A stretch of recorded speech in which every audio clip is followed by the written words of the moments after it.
नमस्कार. मी ॲडव्होकेट धनराज बंजारी, निवृत्त सहाय्यक पोलीस आयुक्त आणि सध्या वंचित बहुजन आघाडी या पक्षाचा उपाध्यक्ष आहे.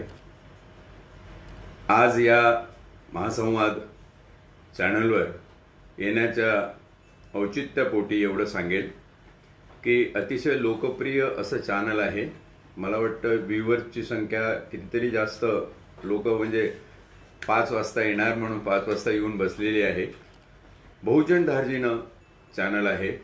बहुजनांच्या व्यथा मांडणारं, बहुजनांचे प्रश्न घेऊन येणारं हे चॅनल आहे आणि अतिशय लोकप्रिय चॅनल आहे. या चॅनलवर मला बोलण्याची संधी दिल्याबद्दल मी संयोजकाचे आभार मानतो आणि माझ्या वक्तव्याला सुरुवात करतो. आजचा जो माझा विषय आहे तो आहे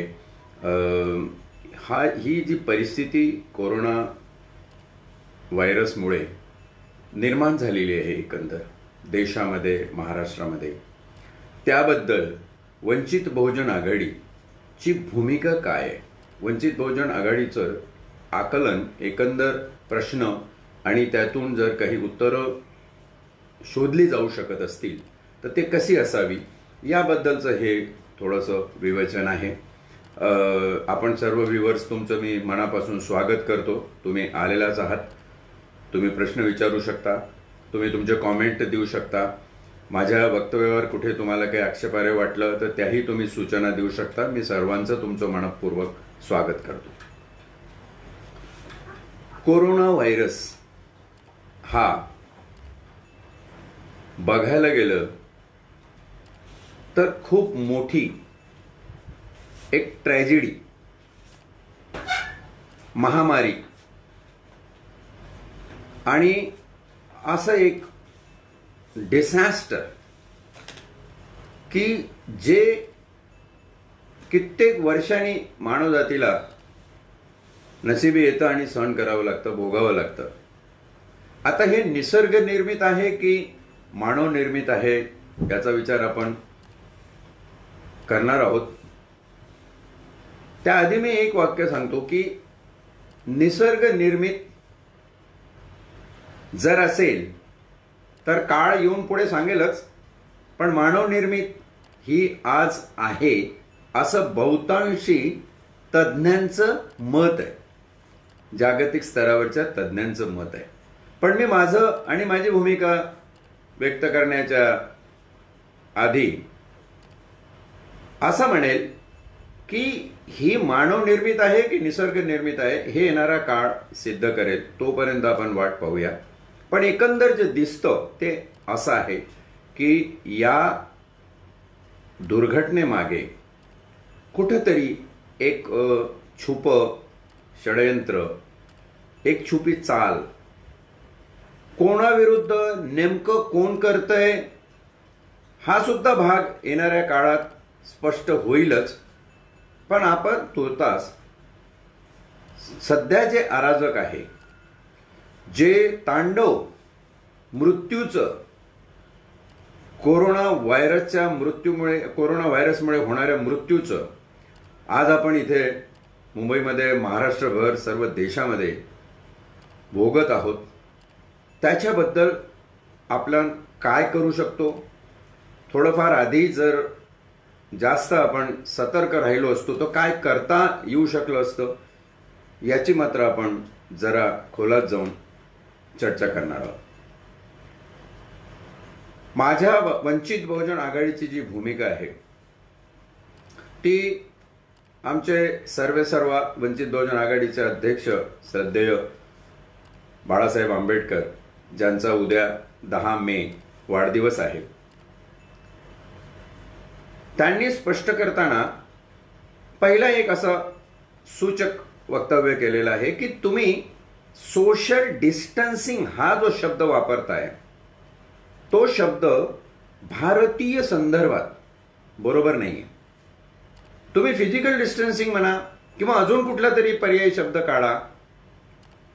पण खूप लोकांचं त्याच्यावर म्हणणं पडलं की तुम्हीच कशाला हा विषय काढताय, सगळे जगभर लोक सोशल डिस्टन्सिंग म्हणताय आणि तुम्हालाच काय म्हणजे आपल्याकडे टीका टिप्पणी करणाऱ्यांची कमी नाही आहे. लगेच बाळासाहेब आंबेडकरांना जातीवादी म्हणून मोकळे होणारे लोकही आहेत खूप.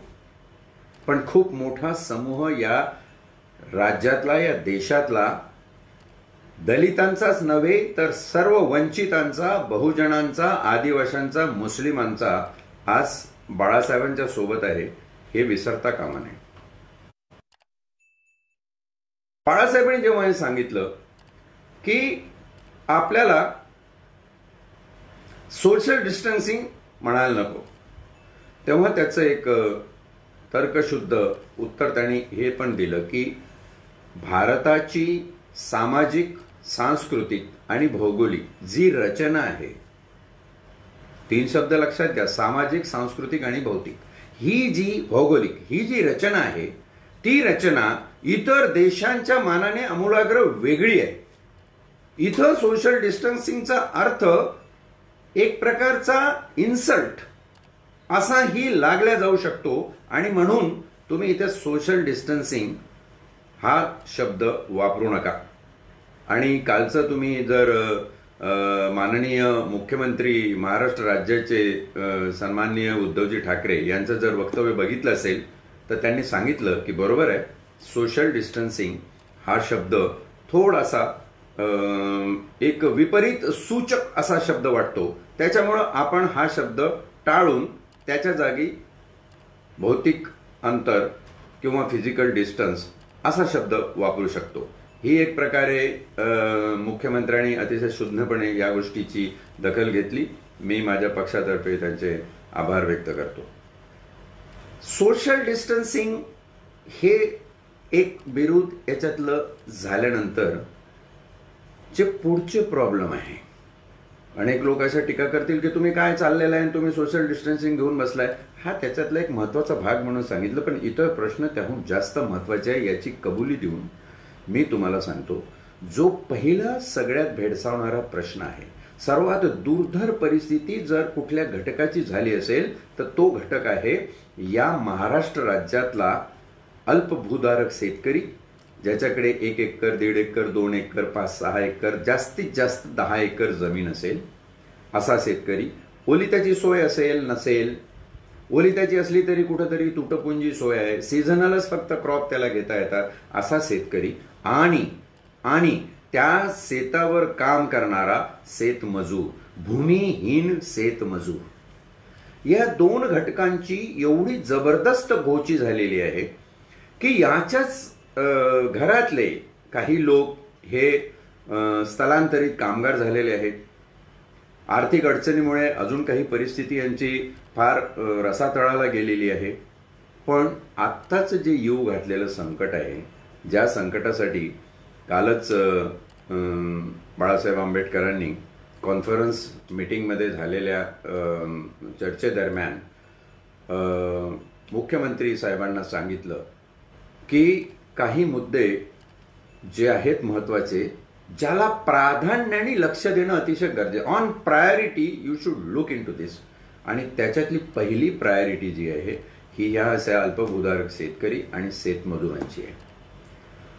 शेतीवरचं एक मोठं संकट असं जाणवतंय की शेतकऱ्याकडे जो त्याचा रब्बी हंगाम पीक शेतातून घरी आलंय, अनेकांचं शेतात आहे, काही लोकांचं काही पावसाळ्यामुळे शेतातच नुकसान झालेलं आहे त्या पिकाचं, अनेक वैफल्यग्रस्त करणारे क्लिप आणि व्हिडिओ आपण टीव्हीवर आणि सोशल मीडियावर सगळीकडे पाहतोय.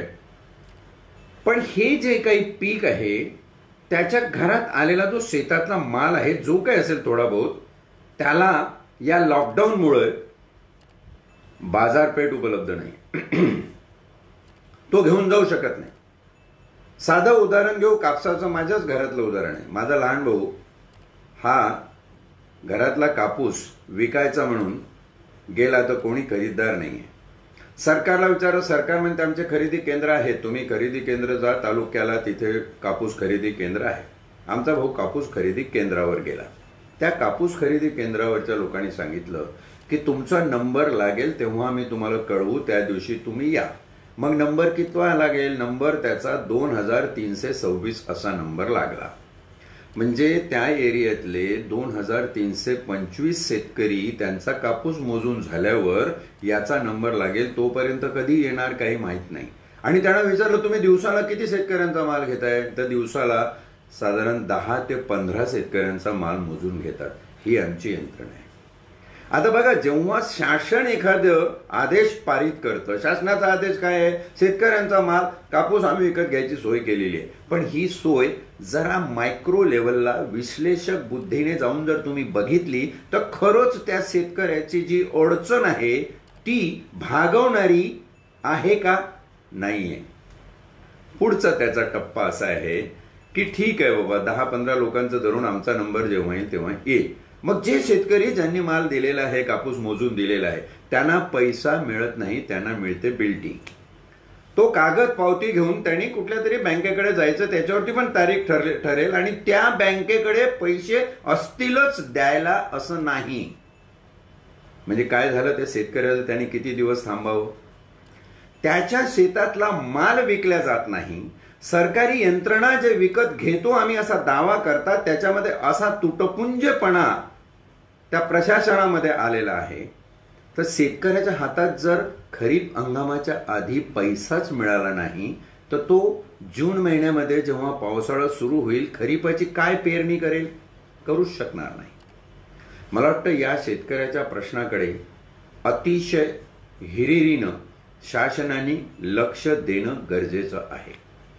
असा वैफल्यग्रस्त शेतकरी परत आत्महत्याकडे प्रवृत्त होईल आणि वाताहत होईल त्याच्या आयुष्याची, जेणेकरून या राज्याची, या समाजाची. शेतमजुराचे हाल त्याहून बिकट आहे. शेतमजुरांना सांगण्यात आलेलं आहे की तुम्ही काही दिवस थांबा, जिथे आहे तिथे थांबा. कुठल्या तरी शेतावर इतका स्थलांतरित मजुराचा एवढा मोठा प्रश्न आहे, मी त्याच्यावर नंतर येतो. पण ह्या शेतकरी आणि शेतमजूर याला प्राधान्य दिलं जावं अशी वंचित बहुजन आघाडीची भूमिका आहे आणि स्पष्ट भूमिका आहे. भूमिका अशासाठी म्हणतो की या सगळ्या लोकांना, गोरगरिबांना आज प्रश्न पडलाय हो की या भूमीवर मी का, त्याच्या अस्तित्वाला चॅलेंज झालेलं आहे. मानव म्हणून जगताच येत नाही त्याला. शेकडो किलोमीटर पायी चालणारे लोक, काय त्यांचं आयुष्य बघा, किती वाताहत लागलेली आहे. मग उत्तर आहेत. जर चॅनलवर गेलात तर तुम्ही शासकीय लोक येतात, काही प्रशासनातले लोक येतात, ते बोलतात. दिवसभर TRP चालू असतो, कुठंतरी आरोग्यमंत्र्याचं चालू असतं, कुठंतरी गृहमंत्र्याचं चालू असतं, कुठंतरी चीफ मिनिस्टरचं चालू असतं. व्यवस्थित चाललेलं असतं. पण तळात खरंच ते पोहोचतं का, त्याच्यावर एखादी निगराणी करणारी कमिटी तुमच्याकडे आहे का.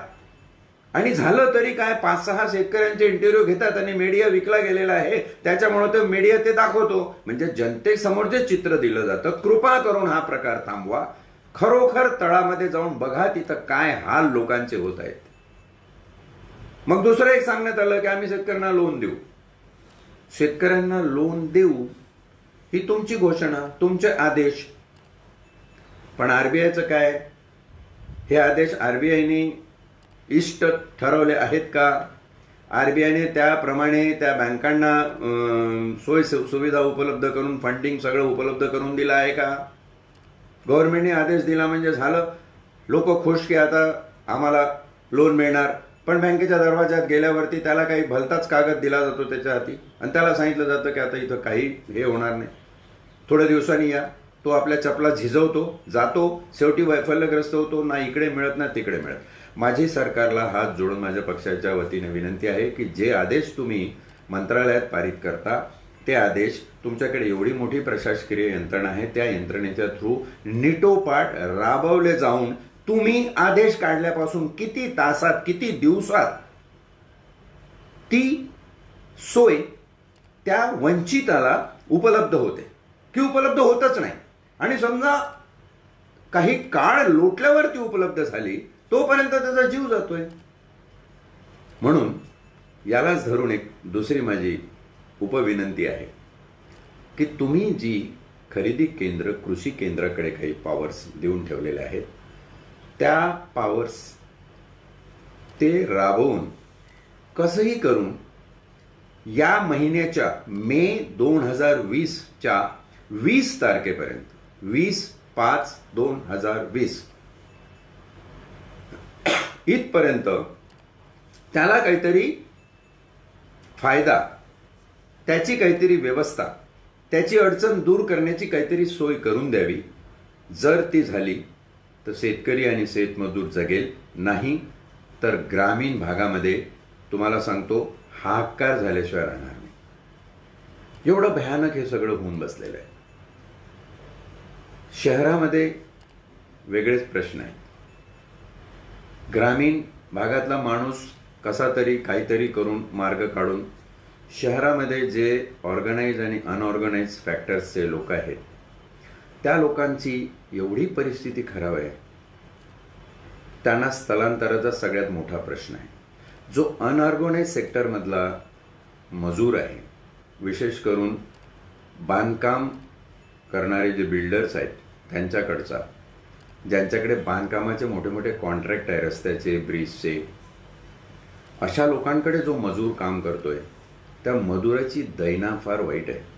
त्याला कॉन्ट्रॅक्टर पैसा देईलच याचं सांगता येत नाही. म्हणजे सरकारचे आदेश आहे पैसा द्यावे, मालकांनी कामगारांना पैसा द्यावा, त्याचा पगार द्यावा, पण नाही दिला तर तो कामगार आज इतका विकलांग अवस्थेत आहे, तो कुठे जाईल न्याय मागायला.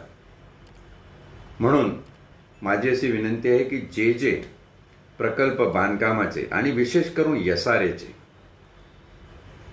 श्रम रिहॅबिलिटेशन ऑथॉरिटीच्या अंदर जे जे काही प्रकल्प आहे जे इनकम्प्लीट आहे, ज्याला विहित वेळेमध्ये कंप्लीट केलं गेलं नाही, असे सर्व प्रोजेक्ट गव्हर्नमेंटने आपल्या ताब्यात घेऊन हाऊसिंग बोर्डाकडे द्यावे.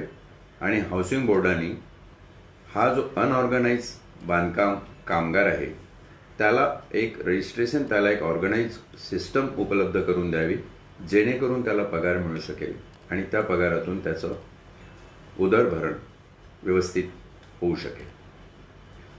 तिसरा महत्त्वाचा मुद्दा आहे, आम्ही काय समजून वैद्यकीय क्षेत्रात काम करणाऱ्या आणि कायदा सुव्यवस्था या क्षेत्रात काम करणाऱ्या लोकांचे पगार कमी केले. अतिशय विकल करणारी ही बाब आहे. आज पोलिसांचे नंबर कोरोना बाधित आणि काही पोलीस बांधव माझे मेलेले आहेत. मी माझी पोलीस अधिकारी होतो. पोलिसांच्या वेदना अतिशय वेगळ्या प्रकारच्या आहेत. पोलिसांच्या वेदना तुम्हाला समजून घ्यायच्या असेल तर नुसतंच असं म्हणून चालणार नाही की काठीला तेल लावा आणि लोकांना हाणा. त्यातूनही खूप दुर्धर असे प्रसंग निर्माण होत आहे, केस स्टडीज निर्माण होत आहे. त्या पोलिसांना सॅनिटेशनची व्यवस्था नाही, त्यांच्या रेसिडेन्सी बरोबर व्यवस्था नाही, त्यांना जेवणा खावण्याची ठीक व्यवस्था नाही आहे. कारण कर्तव्याचं स्वरूपच तसं आहे. याच्यासाठी कोणाला निक्षून दोष देण्यासारखं काही नाही. It's a part and parcel of their official duty. पण तो माणूस आहे, त्याच्या जीवाची पर्वा करणं हे शासनाचं विधिवत कर्तव्य आहे आणि ते पार पाडल्या गेलं पाहिजे.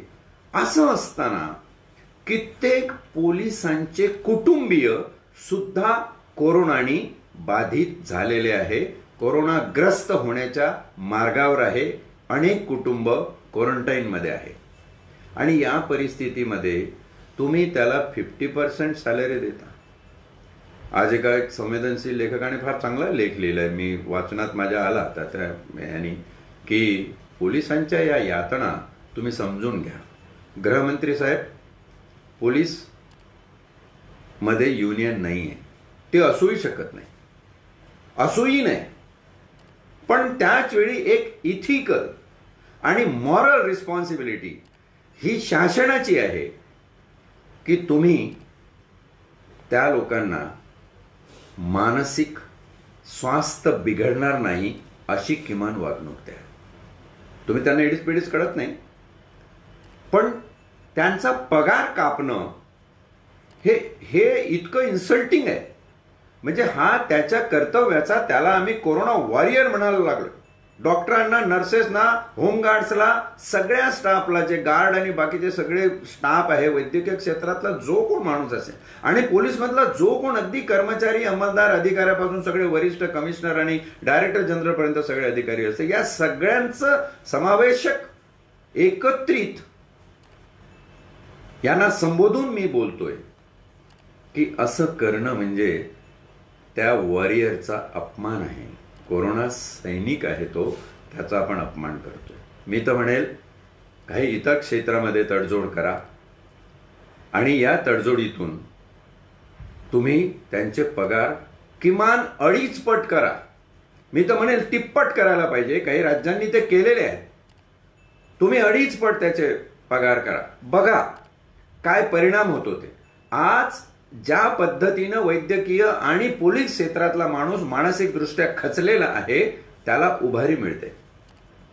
आमचे कमिशनर, डायरेक्टर जनरल, मोठमोठे अधिकारी प्रत्येक ठिकाणी जात आहेत, पोलिसांची भेट घेत आहेत, त्यांचं मनोधैर्य उंचावण्याचा प्रयत्न करत आहेत.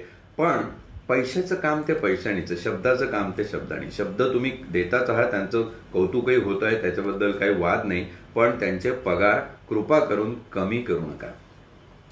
पैशाची कमी आहे असं तुम्हाला खरंच वाटतं का? सर्व राज्यकर्त्यांना मी प्रश्न विचारतो, खरंच तुम्हाला पैशाची कमी आहे का? जो खर्च आपण निवडणुकांमध्ये करतो, जो खर्च आपण राजकीय पक्षाचे इमले बांधण्यामध्ये करतो, अनेक राजकीय पक्ष, हा राजकीय इश्यू मी करणार नाही आणि करतही नाही, पण माझी एक विनंती आहे आणि ती विनंती पोकळ विनंती नाही आहे. कारण वंचित बहुजन आघाडी हा अगदी मुठभर एवढासा लहानसा पक्ष आहे.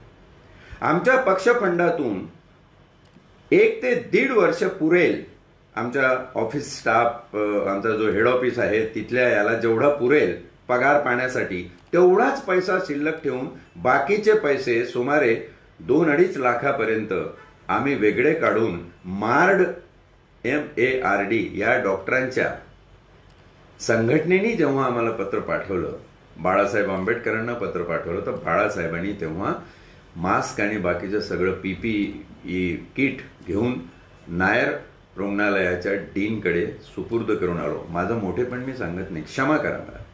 तुम्हाला जर कोणाला गची बाधा याच्यात वाटत असेल तर मला क्षमा करा. आणि 2 लाख ही अमाऊंट काहीच नाही हो, पण आमचा जीवच मुठभर आहे, त्याच्यामुळे आम्ही करणार काय.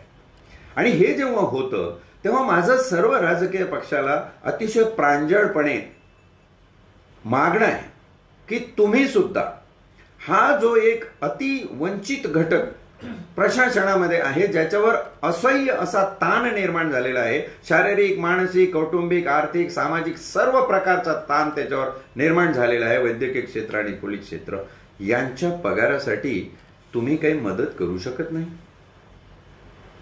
माननीय पंतप्रधान साहेबांनी जो काही त्यांचा केअर फंड केला आहे, अनेक वावदुकी आहे त्याच्याबद्दल, त्या वावदुकीत मी जाणार नाही, पण खरंच तुम्ही ह्या लोकांसाठी अशा फंडातून काही व्यवस्था करू शकत नाही.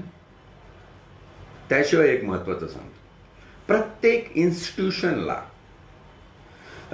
स्वतःचा असा रिझर्व्ह आहे. पोलीस वेलफेअर फंड करोडोनी अमाऊंट आहे. BMCचे जे काही फिक्स डिपॉझिट आहे ते करोडोच्या घरात आहे. आणि मी टीका म्हणून कोणावर बोलत नाही, पण या त्यांच्या रिझर्व्ह फंडाच्या करोडो रुपयाच्या भरोशावर अनेक बँका निभावून नेतात, अनेक बँका चालत आहे. मजा मारत आहे असं नाही म्हणणार मी, ही वेळ नाही आहे असे वक्तव्य करण्याची. पण तो रिझर्व्ह फंड जर तुम्ही यावेळी खर्च नाही केला तर अजून कुठल्या मोठ्या आपत्तीची वाट पाहत बसलाय तुम्ही. तुम्ही तो फंड वापरू शकता. माझी सर्व राजकीय पक्षांना विनंती आहे, तुमच्या राजकीय पक्षाच्या फंडातला पैसा या पोलिसांसाठी उभा करून द्या, या वैद्यकीय सेवेत काम करणाऱ्या, रात्रंदिवस मरणाऱ्या लोकांसाठी उभा करून द्या. आणि शक्यतोवर आपल्या सर्व यंत्रणा, आपल्या सगळ्या मीडियांना विनंती करा की जो खरा बातमीचा मसुदा आहे तो दाखवा. याचा अर्थ ते खोटं मसुदा दाखवतात आहे असं मी यावेळी तरी, आज तरी म्हणणार नाही. पण माझ्याकडे जो डाटा उपलब्ध आहे तो मन विकल करणारा डाटा आहे. 19 मार्च 2020 पासून 2 मे 2020 पर्यंत, या साधारण 1.5-2 महिन्याच्या कालावधीमध्ये 338 मृत संख्या आहे कोरोनानी मृत पावलेल्या लोकांची. या संख्येव्यतिरिक्त याच कालावधीमध्ये तुम्हाला धक्का बसेल अशी एक सांख्यिकी आहे ते मी तुम्हाला सांगतो की 80 लोक सुसाईडने मेलेले आहे. 80.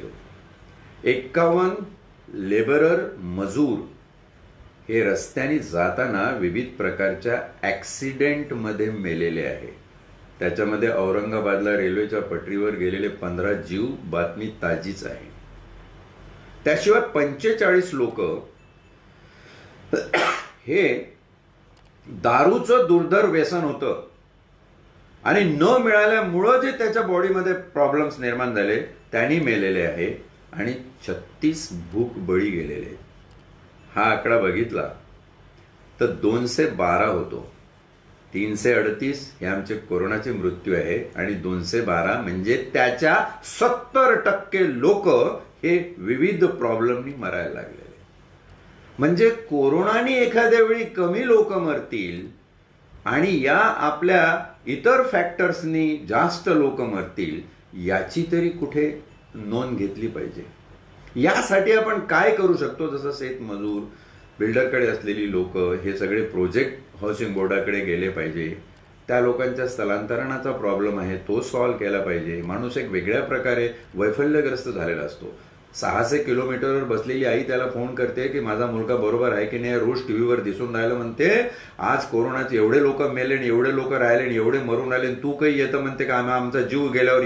आता ही सगळी वक्तव्य ऐकल्यावर त्या माणसाचं मन खरंच तिथे लागेल का हो?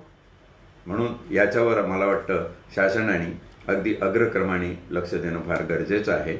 आणि जॉबचाही प्रश्न आहे. वंचित बहुजन आघाडीचं असं म्हणणं आहे की जो खेडेगावामधला लहान सहान एंटरप्रेन्युअरशिप करणारा माणूस आहे, लोहार असेल, कुंभार असेल, वाडी असेल, सुतार असेल, गवंडी असेल, बुरड असेल, ज्याच्याकडे स्किल आहे आणि जो आपल्या स्किलनी वस्तू बनवतो, तर त्याचं एंटरप्रेन्युअरशिप अबाधित राहण्यासाठी, त्याचं जे एक कुटीर उद्योग आहे तो अबाधित राहण्यासाठी त्याला आर्थिक मदतीची आज गरज आहे.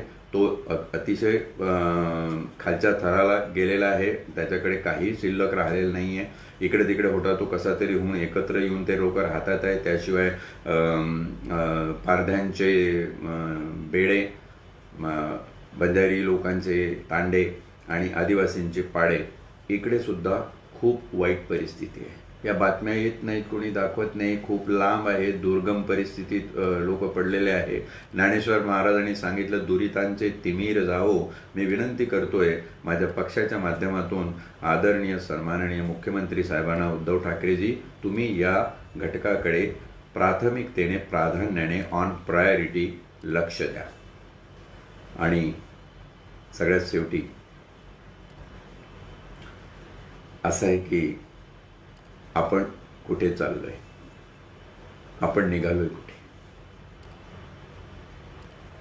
आर्थिक परिस्थिती इतकी डबघाईस आलेली आहे, बँकांकडे पैसा राहिलेला नाही.